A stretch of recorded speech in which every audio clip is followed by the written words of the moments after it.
كينجر، هو انت ممكن تيجي تختار انت؟ اختار ايه؟ هو انت متأكدة ان انت بتعملي ده صح؟ ثانية، مش احنا المفروض ان احنا كلنا عاوزين نمشي؟ انت ليه بتخلي الاختيار لي؟ انا ممكن يكون في حاجة احنا مش عارفينها مثلا، خلينا نديها شوية وقت. انا بحب ادوس على الزراير، وسعي لي كده. اختار واحدة من الاتنين دول. انا مش عارفة، هو انا مفوتة حاجة مثلا؟ اكيد كلنا عاوزين نمشي صح؟ بومني؟ لا مش عارفة، ممكن ده يكون مقلب ولا حاجة. وليه هيكون في مقلب يعني في مكان بتاع كين؟ دوسي عليها. ثواني، احنا لازم الاول نستنى ثواني كده ونعرف الاول احنا لازم نختار ايه يعني بذكاء.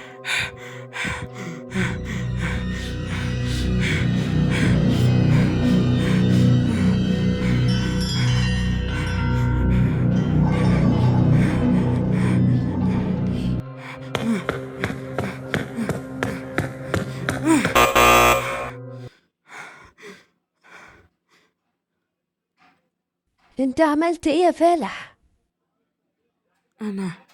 انا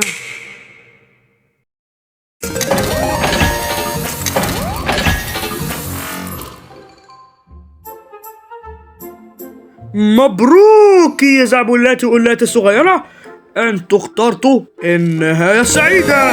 لما انتوا عرفتوا انتوا هتقعدوا معي انا ولا هتقعدوا في المكان الغريب التاني ده.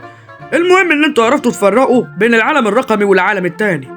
انت قصدك ان ده كل ده كان مغامرة؟ ايوه، كان مغامرة حلوة قوي، انا كنت مخطط لها. وطبعا كل ده بفضل ربنا ثم بفضل عادل. يا بوي، امتى هتعمل لنا محشي يا كي؟ نفسي فيه. احنا ما عندناش محشي، يلا اتكل على الله. يعني ولا حاجة من دي كانت حقيقية؟ الخروج، المشوار ده كله عادل. ايوه، دي كلها حاجات انا كنت عاملها عشان اسليكوا يعني وكده. كنت صح. انا انا مش مصدق نفسي.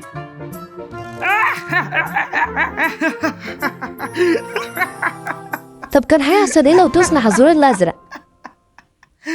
الصراحة ما اعرفش، فسبت الطلعة دي البابل، هو عارف. كان هيوديكوا للعوايد. ماشي، كان هيوديكوا للعوايد.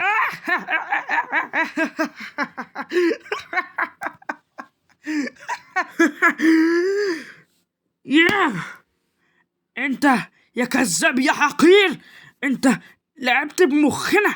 انت اصلا مخلينا لسه نص الحاجات العادية بتاعتنا. انا كنت عارف انك كنت هتلعب بعقلنا.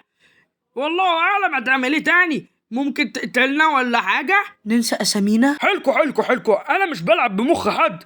انا ممكن اعمل المغامرات تبقى احسن واعمل شخصيات، لكن ده بس انا مش ثقوا فيا. انا اكيد مش هعمل كده يعني. سامي مغاوري، اول واحد اتحول. حيلك انا ما قلتش حاجه زي دي. اهدوا شويه يا جماعه، انا مش هقدر اعمل كده. انا وقت الاسئله خلص، اهي ليلتكم شويه شم وشاورات عشان تستحموا. احنا ما بنستحماش. باي.